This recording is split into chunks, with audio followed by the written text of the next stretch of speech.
All right, good day, ladies and gentlemen. My name is David Gold, as you all know, and I welcome to Kope Radio and Television Station where they giving a back to back. As they support, as they sub here and there, it don't come to our hearing again. No, some musicians don't talk their mind. Say if they never take drugs, they know they sabi singing, and they don't support now. And this man don't bring explanation. We say it, what they call when you talk about talent, that talent is inbuilt. It is not based on drugs. That you know how to sing is not by drugs. It depends on the way you see it. In our time, we were chart toppers. Artists like Sonny Leji never took anything. He made a lot of noise. What is happening now? But Sonny Leji is not that relevant in the industry anymore. It's because of social media now. Okay. In our time, there was no social media. So that is what have given them more relevance. It's not like they are doing better than what we did. But you understand what I'm saying? Here. But the truth is, you don't need hard drug to be what God wants you to be. True. You don't need hard drug to compose songs. It's just your mindset. The devil is deceiving them. That's all I have to say. Okay. Something is speaking to them to tell them that when you take this, you'll be on top of the world.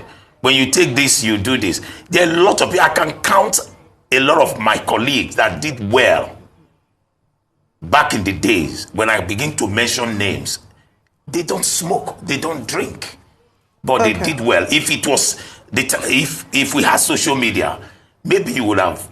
If I'm talking now, you won't say what you're saying, because we'll be very, very relevant all over the world. No, I get you, but I'm just saying right now the stats are there. It doesn't matter, but if they are destroying themselves. My people, they don't bring another story come to our hearing again, no.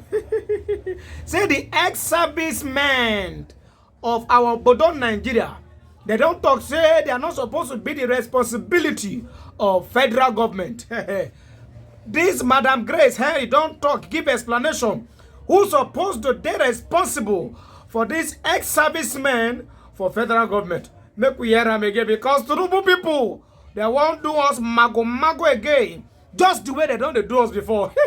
You tell us, what are some of your plans for the Nigerian Legion regarding boosting the welfare of ex-servicemen? Good afternoon.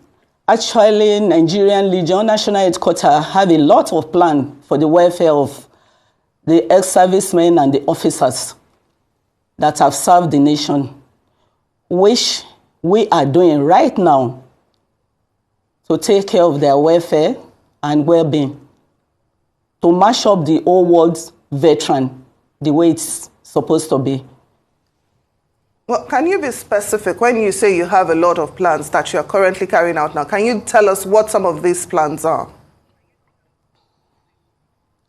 You can see recently, these governments about 2 weeks ago, that the widows and their dependents, the first lady reached out to them by giving them 250,000 naira for each of them, in order to help them in their upkeeping.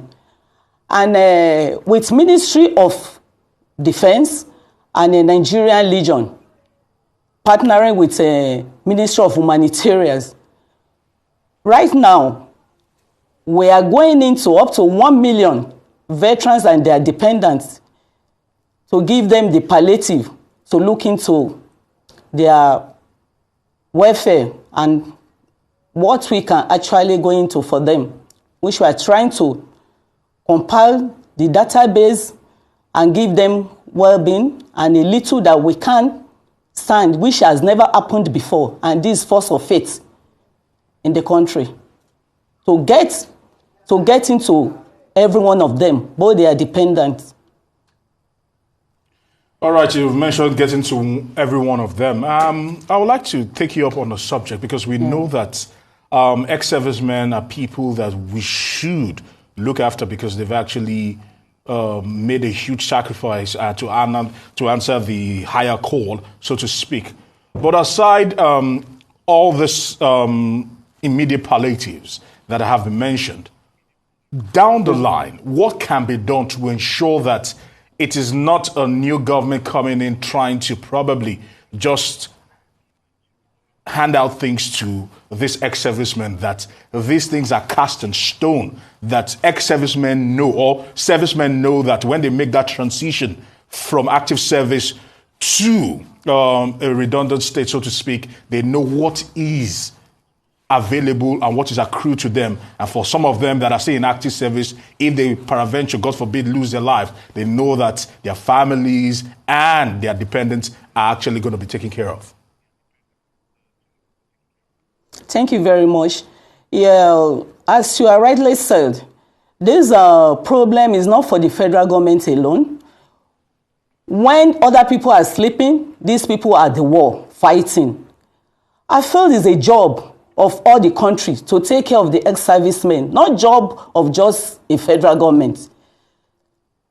Why we're appreciating this government is that apart from the past government that helped in some of the money that they are owing us, that the past president helped in paying 134 billion in order to give us some of the security payments so that the ex-servicemen cannot go into any a problem with all the situation that is going on, insecurity that is going on around in the country. So I feel that the country, everybody in the country should join hands together and help the ex-servicemen. It's not a thing of just federal government alone or Ministry of Defense alone. Well, we all know that right now Nigerians have been groaning over the impact of the fuel subsidy removal. So I'm wondering, is there any palliative in place for ex-servicemen? Yes, that's what I said in the initial stage. 1 million numbers have been budgeted for the ex-servicemen to take care of them and their dependents. Okay, what is the role of the Nigerian military in all of this? Because we can be talking about what the government is doing. You've actually made a clarion call to Nigerians and private citizens and also corporates to actually join hands to ensure that these ex-servicemen are taken care of. But the Nigerian military are major stakeholders in all of this. What is their contribution to people that have served in the Nigerian Army, in the Nigerian Navy, in the Nigerian Air Force, and so on and so forth? The service chiefs have done a lot. But you know, they have their own immediate problem to solve for the children at the war front. And with all this, they are still trying their best to reach out to the ex-servicemen in order to coordinate them and make sure that they are all in one place. The 3 service chiefs, like now, they are even planning how to merge us with the Americans and ex-servicemen to see what and what, for some of us to travel there, to see how they can help us to take care of our ex-service people. They pay this on their own little budget they give to them. Well, as this matter stand now, I no get wetin I want talk on top this matter. Because no be today, they don't give us popo for this country. So nothing they won't talk again, we go be new thing. It not go shock us again. Nothing where they won't tell us, we go ever shock us. Nigerians don't believe in APC government. Mbano, we don't trust them any longer. All their strategies and administrative way that they use. Oh God, we know how they be. Now them. Namo, yes, now.